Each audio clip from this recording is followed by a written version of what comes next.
welcome back to this first edition of this new series that we are going to do in the lead up to the next NHL season, the 24-25 NHL season. Welcome back to the Sabres versus the Atlantic. So, as you can kind of gather from the title, what we're going to be doing is right now, there's about 8 weeks until the Sabres kick things off against the New Jersey Devils across seas.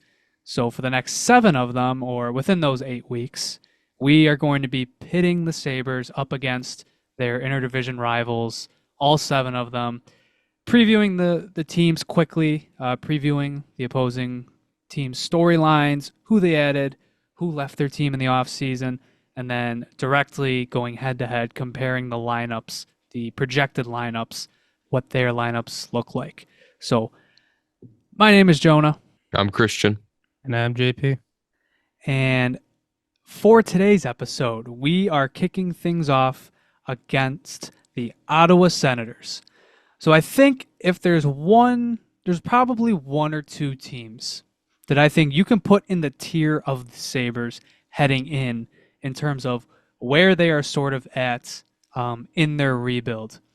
I think the Sabres and the Senators are definitely the closest. And I think you can throw the Red Wings into that group if you want, and maybe even the Montreal Canadiens.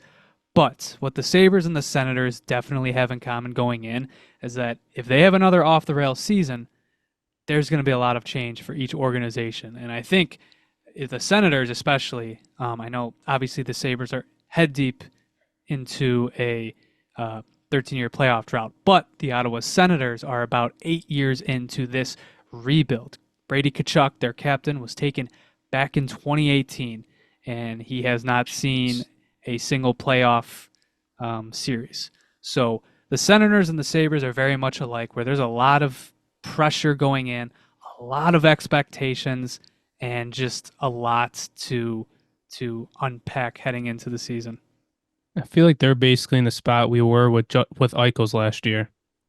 I was thinking the same thing. Like, those sort of preliminary Tkachuk wants out rumors. Like, it feels very Bob McKenzie randomly tweeting out that the Rangers inquired about a Jack Eichel trade. Like, it feels very akin.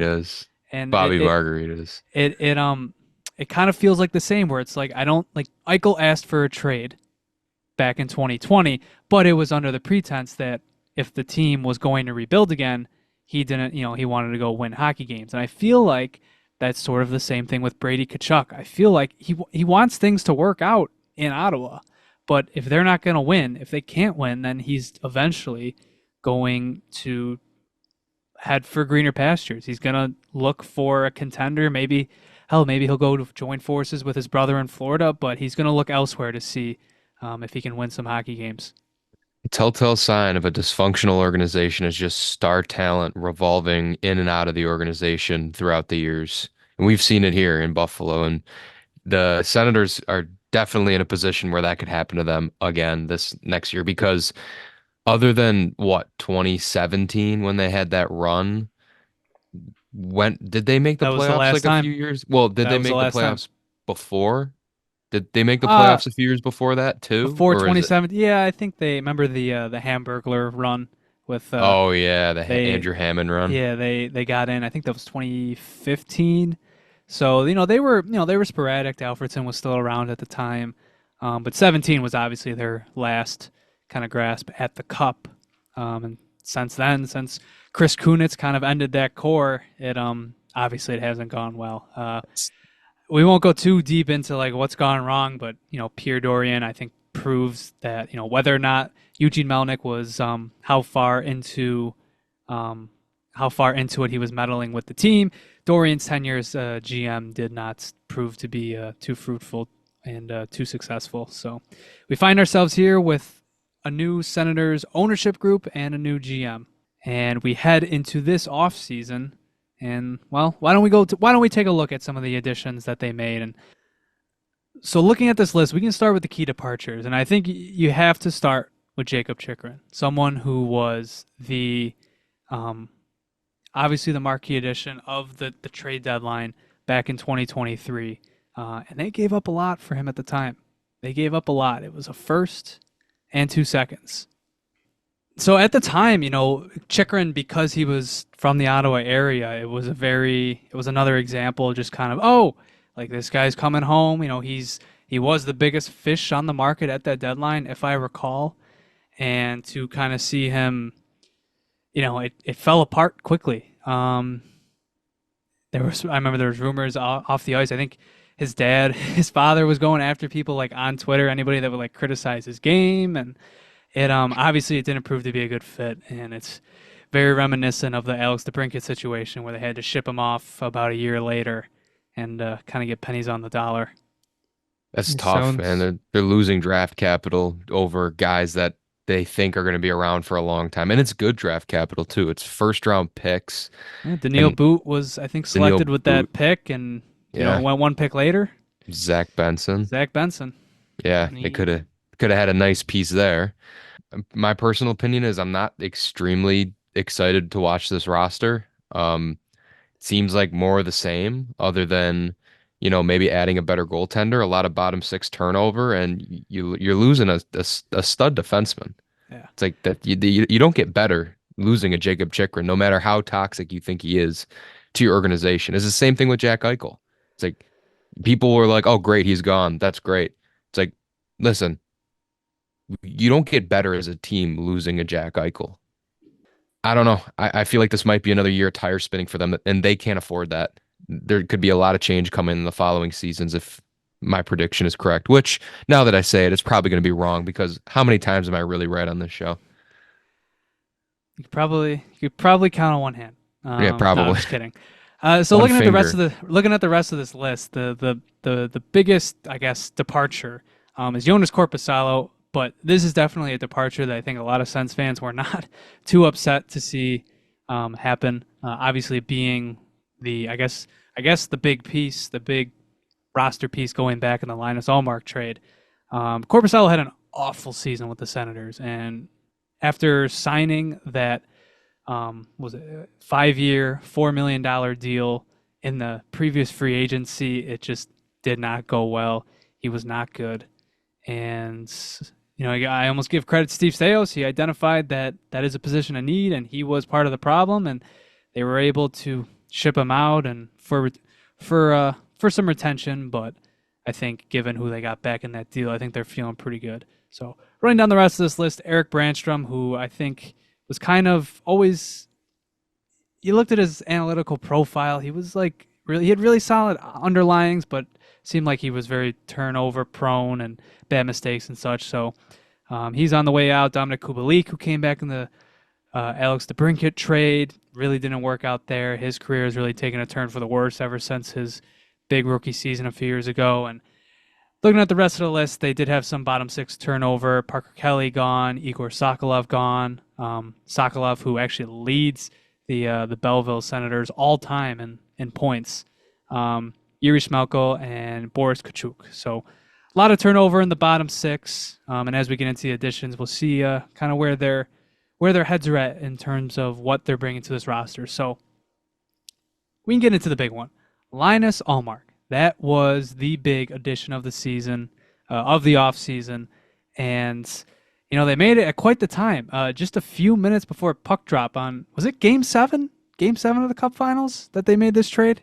oh yeah, that's right. It was like I don't know if the game was at like 7, it was at like 6:20, 6:30 before game 7, just completely undermining the hype of the Stanley Cup to have a huge trade, The which is the GMs were NHL's frustrated. fault. Yeah, it was the It I NHL's is. I fault. I would love to be a fly on the wall in like Gary Bettman's office or wherever he Yeah. was that night, just being told whether he I don't know whether he read it online or whether he was told by one of his advisors. Just Linus Allmark was just traded, sir.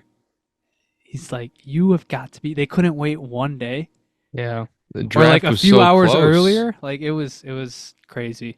The Um, draft was so close to game 7. That's on the NHL. It's like yeah, GMs have their business that they need to attend to.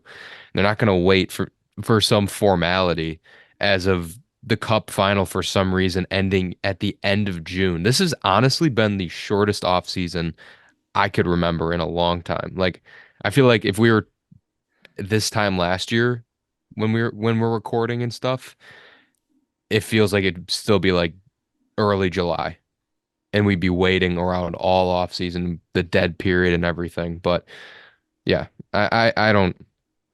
It's not a big deal that they made that deal before Game 7 started. So Allmark is definitely the guy that they're relying on coming in and being the answer to their prayers and solving the really revolving door of goaltenders that they've had probably since Craig Anderson departed the team. So hopefully, now I do have to mention he is coming into a contract year, 1 year, two free agency, very akin to Alex DeBrincat when they traded for him, and then Jacob Chikrin is now he would have been a year away from free agency had they kept him this season. So we'll see what Allmark can do. We'll dig a little bit more into the numbers as we move along here. So the big piece that came back in the Jacob Chikrin trade was Nick Jensen. Now Jensen's a guy that I think the Sabres have actually been around on previously. He's been very solid in Washington over the years. Last season was a bit of a down year, but if Jensen can kind of recapture the form he had, it is going to be a good addition for that Ottawa defense group, and he's right-handed, which is something Chikrin wasn't. So I'm interested to see how he fits in there. And then when it comes to their bottom six additions, David Perron, Michael Amadio, and Noah Gregor. Amadio, someone who won the Cup with Vegas, was a very steady presence in that bottom six for a long time. I do kind of like that addition. He was someone that I was hypothetically keeping my eyes on for the Sabres. That's kind of the profile they were sort of chasing after, that vet profile in their bottom six. Noah Gregor, he's just kind of a guy, but probably better than someone that like Parker Kelly, something that he would provide. By far, probably the most marquee addition is David Perron, who had a very successful 2 years in Detroit. It kind of empty calorie point scoring by the end of last year, but he was scoring points. So we'll see if he can be. I would assume they want him to be a good contributor on their power punch in a goal here and there for their bottom six. Yeah, I mean, looking at this, they had a very, I don't know, middling offseason, but I do feel like they got better just with the Allmark. I mean, their goaltending was so atrocious last year that it really tanked them.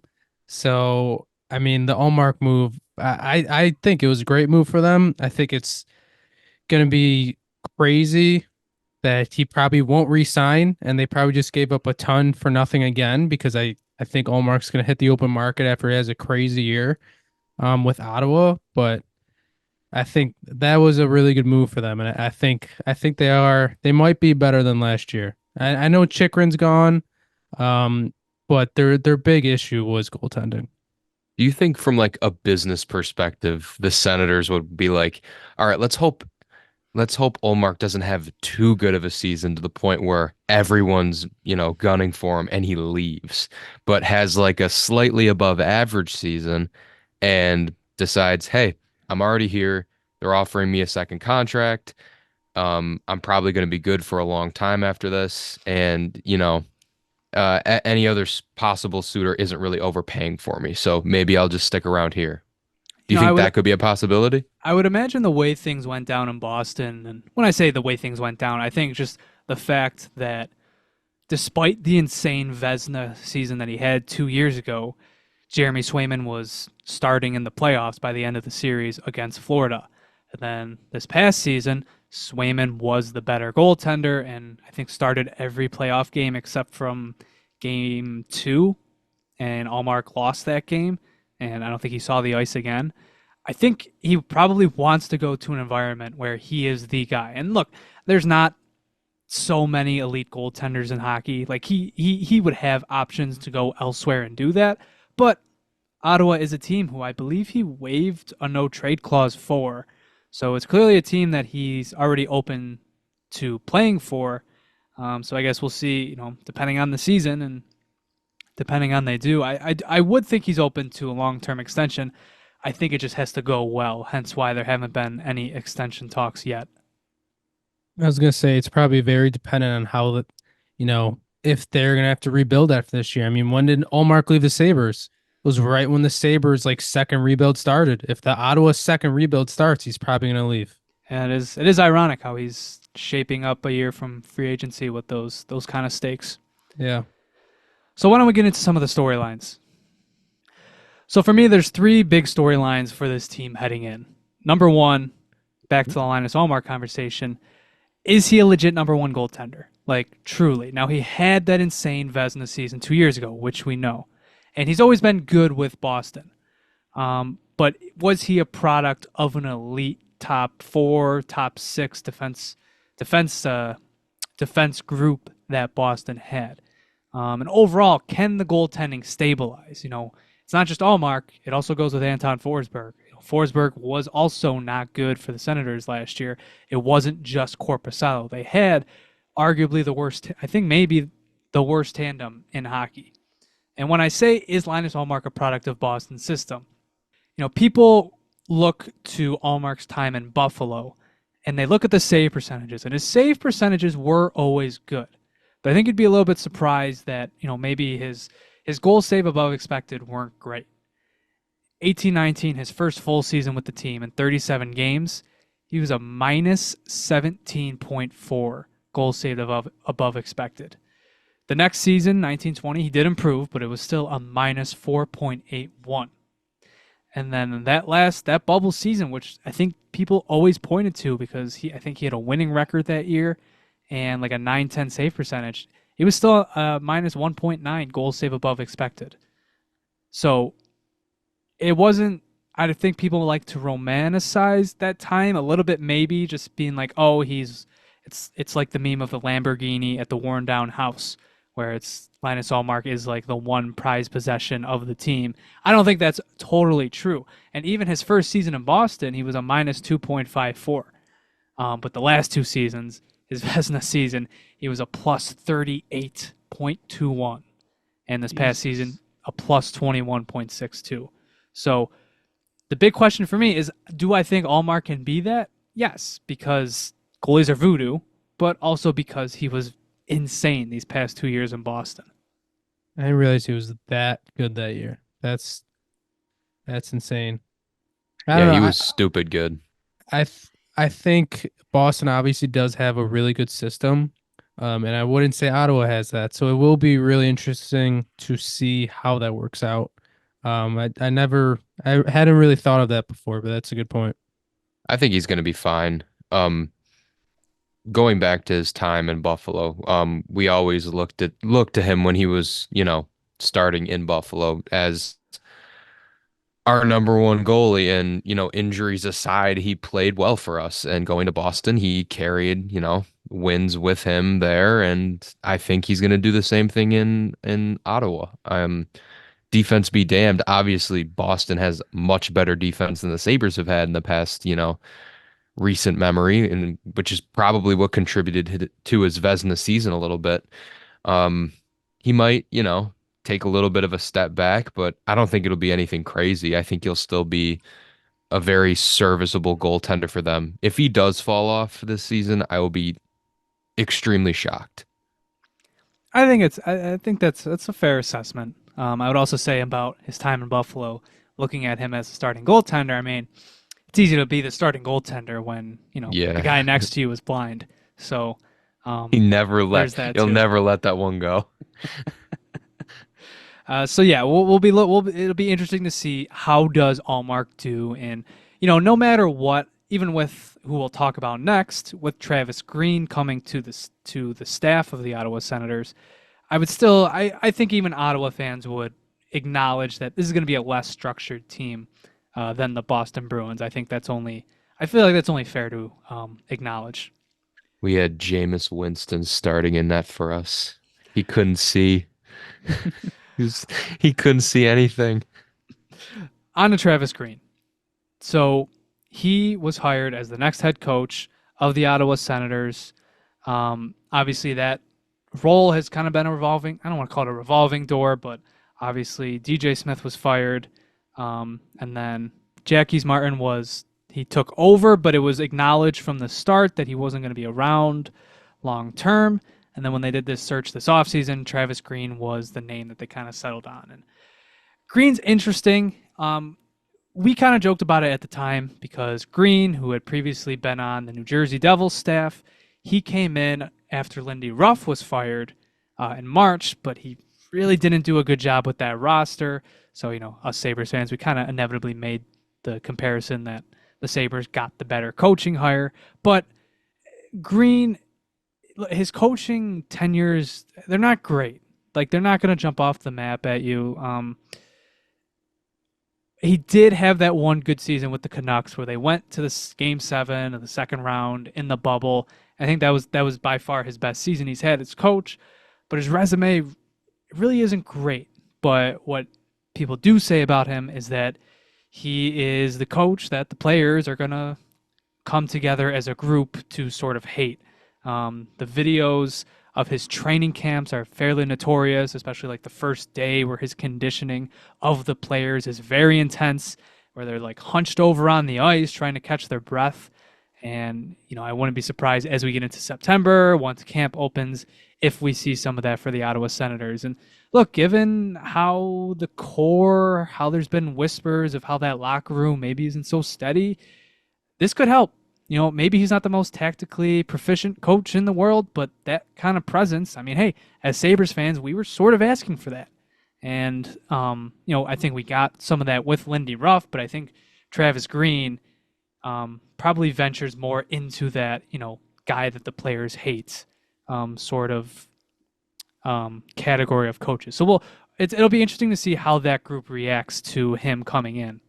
Yeah, when it comes to coaching hires, especially with teams that have struggled so much in recent years, it's so hard for me to gauge how they're going to do because I mean, just watching our team for the past few years, you've had so many different coaches and so many different, structures and styles. You had, you know, Disco Dan, and then you had a new guy, Phil Housley, and then you had the snake oil salesman, and then you had the players guy, you had Don Granado, and now you're back to Lindy Ruff. And, you know, some of it seemed to work better than others, but obviously none of it worked well enough to make the playoffs. And I guess the same could be said about the Ottawa Senators in a way. Um, I don't think they've had as much coaching turmoil as we've had. I don't know. It's always such a toss up. Certain guys and certain groups respond different to certain coaches, and this is out of all of the storylines to watch currently. I think this is the biggest wild card. I think this could be, either a huge hit for the Senators or just could be another, swing and a miss. And um, I don't really think there'll be an in between. I don't think they'll be average with this guy. So the last storyline to kind of get into, it deals with the players. Josh Norris. Now, this was a guy who 3 years ago, I think at this point, no, probably 2 years ago, he was signed to a long-term extension, 7 years. I think it was $7.9 million, coming off a 35-goal season the previous year. It was a big commitment. And, it raised a lot of eyebrows at the time because a lot of that scoring was done on the power play. And, you can get into whether or not that contract was deserved.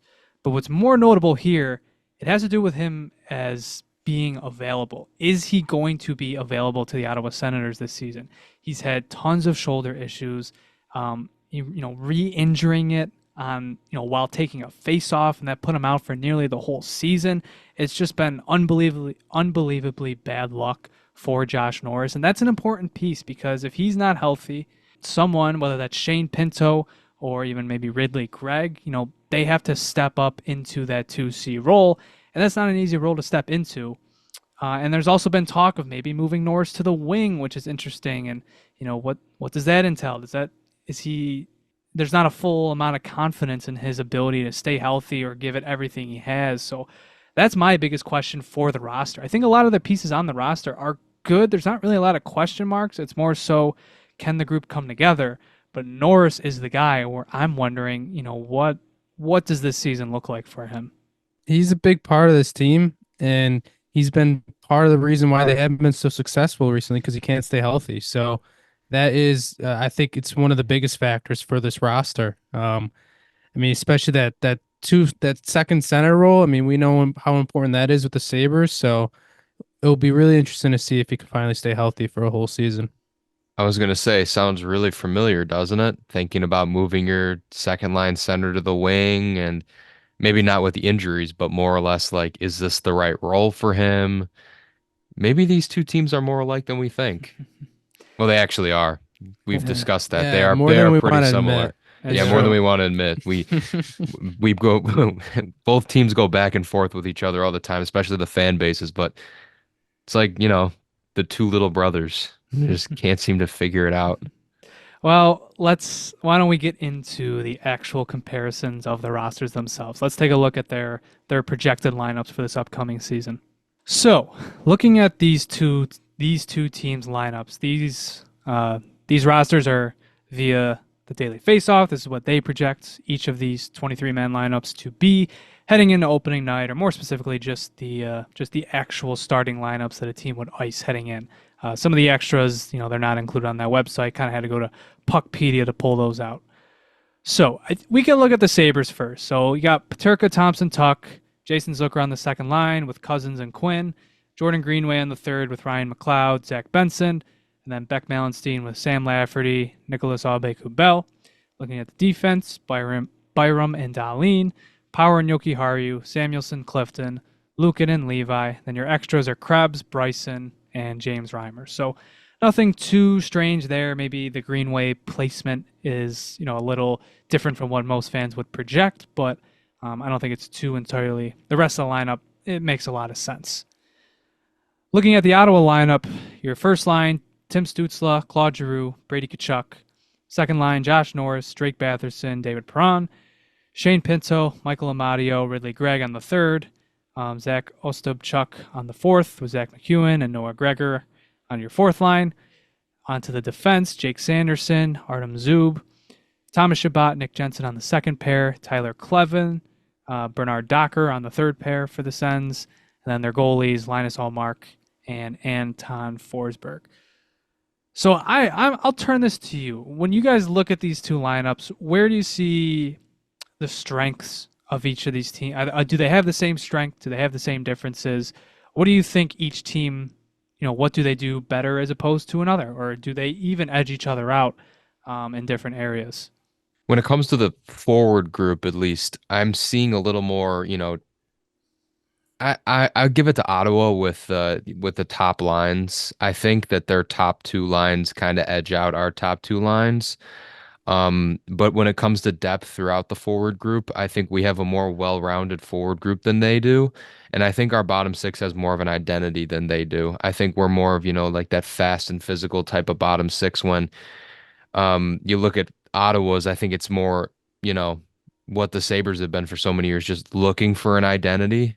Either I'm just not too familiar with their game, or I just don't think that they're, um, you know, I don't think there's more. I don't think there's an identity there, is what I'm trying to get at. Moving into the defense, obviously, I stated before, you don't get better as a defensive core when you lose a guy like Jacob Chikrin. I think with the Sabres, it's more of a boomer bust type of defense core.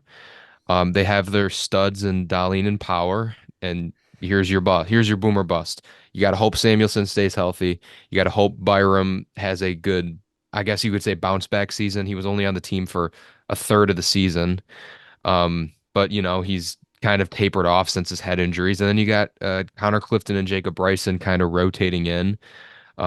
Clifton left a lot to be desired. I'll put it lightly. And Jacob Bryson, surprisingly nice season. When it comes to the Ottawa's defense, seems like they have a lot of the same guys that they're kind of running back. They have Chabot, they have Sanderson, they have Zub. Sanderson, very good top pairing defenseman, son of Jeff Sanderson, Sabres legend. Better than Owen Power? Question mark. No, he's not better than Owen Power. A lot of people out there will say he is, but he is not.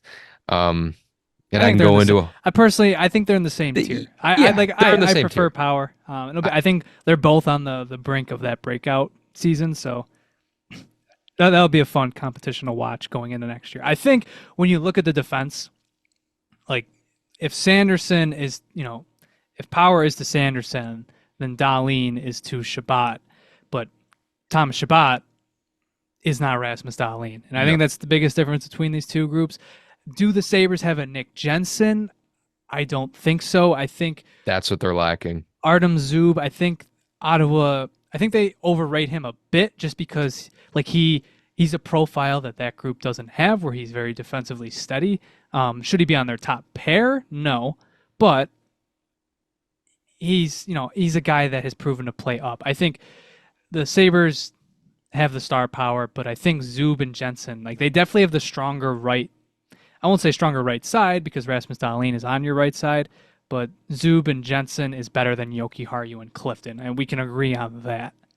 Yeah, that's the one thing the Sabres defense is missing is that fourth line. I'm not fourth line, sorry. That second pair, I guess you could say fourth defenseman with that right shot, which are hard to come by these days. If you anyone who has kids out there, teach your kid to shoot righty because he could have a better shot at making the NHL. Which is it's why I liked that they did get him from the Mhm. Capitals. He's that's a guy that a lot of teams would want, and like I said, I'm pretty sure the Sabres were in on him these past few years. So if he I would've wanted returns to his prime form, like that's him and Zub rotating on that right side. It's a good right side of the defense. I think definitely though Tyler Clevin and Bernard Docker on your third pair. Look, as much flack as I give Connor Clifton, like Mateus Samuelsson is the best out of those four third pair players. I think Mateus Samuelsson is the best. But hey, you never know. Tyler Clevin heading into his rookie season, he could surprise, and I don't know, maybe Bernard Docker finally show something. The only thing I will say, I guess, to move on to like the goaltending, Luukkonen and Allmark, I think, are in very similar. I think they're like a similar tier. I think they kind of cancel each other. I think you give Allmark the edge because his resume has been better the past two seasons. No, you But definitely do. you look at their last season, they were basically on the same level. So I think heading in, they kind of cancel each other out. But the question is, can Levi leapfrog Forsberg? But even then, Forsberg was very good for them 3 seasons ago. So it's kind of, can Forsberg get back to his form, and can Levi establish himself? Or hey, maybe it's not even Levi, maybe it's James Reimer. I think Anton Forsberg is the safer second goalie to go with. I feel like his floor to ceiling is a lot more of it's a tighter window, a lot higher floor, a lot lower ceiling. I feel like Devin Levi is the complete opposite. Lot lower floor, much higher ceiling.